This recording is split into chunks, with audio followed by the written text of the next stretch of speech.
Hey friends, why not a chili prawn linguine?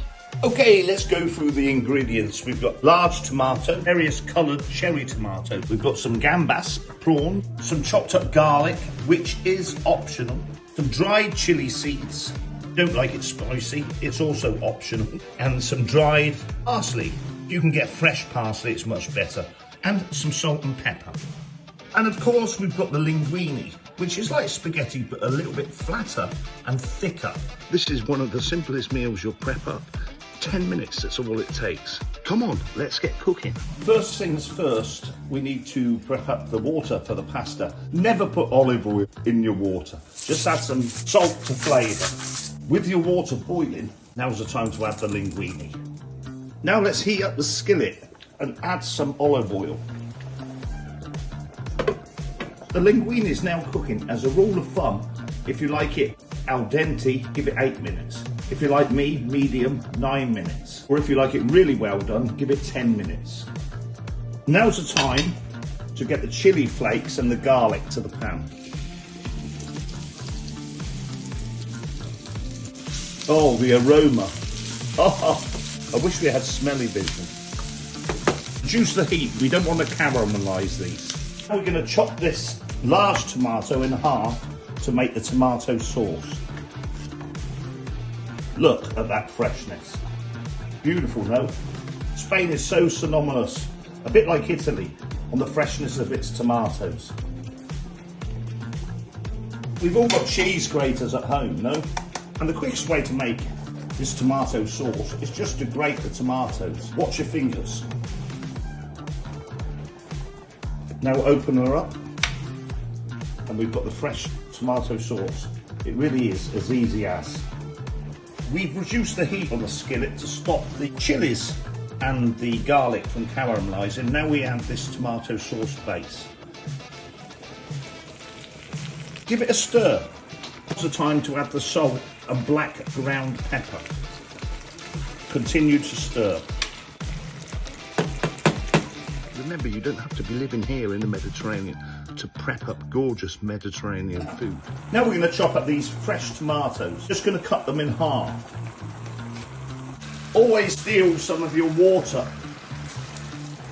from your cooking pasta and add it into the pan. Pasta's had 9 minutes. Drain into a colander. Let's go in with these beautiful prawns. Always stir. Remember, if your prawns are pink, they're already cooked. If they're grey, you need to cook them. These are obviously pink, which means we're just really heating them through.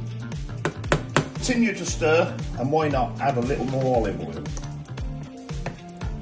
Now we taste the sauce. Always remember to taste your sauce to see if it needs anything else. Some more pepper or some more salt. Oh my word, I'm happy with that, it's perfect. We all live such busy lives nowadays, and this is a quick meal for busy people.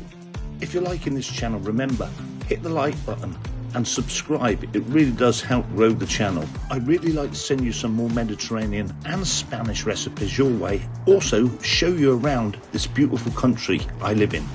Now's the time to get these cherry tomatoes in. Now, when making prawn linguine, there's 2 massive mistakes people make.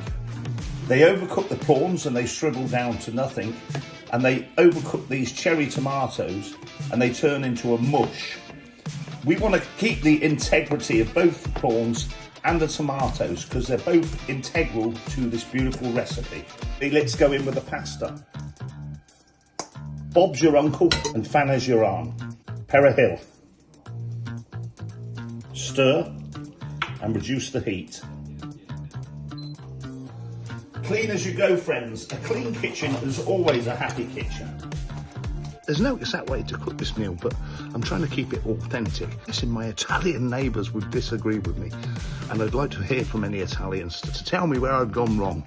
But the main thing is, cook with a passion, cook from your heart, and enjoy what you're doing. Now we're ready to get this bad boy plated up.